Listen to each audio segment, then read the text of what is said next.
If you find yourself in a season where you're making some hard decisions, this might be worth leaning into. Peace is not the same as permission. And I'm guilty of it. I've said it before. Hey, I'm just following peace, which is not bad, but God really convicted me on this in John chapter 14, where he says, my peace I give you, my peace I'm leaving with you, not as the world gives. So it's kind of implying that there is a peace that the world gives. The peace that the world gives is conditional. It is circumstantial. It is based on, hey, I don't see any red flags. Everything sounds good on paper. This might actually be a good deal. But the peace of God is different. The peace of God is, even if the conditions and the circumstances don't line up, is this something that God is leading me to do? And I should have his peace about it. Because in the verses before he says this, he says, hey, I won't leave you comfortless. I'm going to leave you a helper. When he says, my peace I leave you, it's not just the fruit of the Spirit, but the Holy Spirit himself. Because true peace is peace that passes all understanding. So it kind of implies also that the peace of the world is one that we have to have understanding, or conditions or circumstances all have to be in line before we actually have peace. And this is where I'm going to mess you up. You can have God's permission and not have God's presence.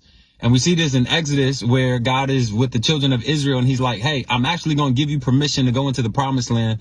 But here's the caveat. I'm not going with you.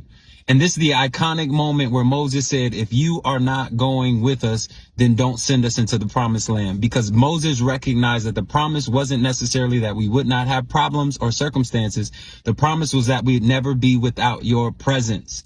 And so Moses recognized his presence was the most important thing. This is all I'm saying right here. At the end of the day, our prayer should not be, hey, I'm just following peace. It should be, I am following after God. That no matter what the situation is, if God is in it, that's where I want to be.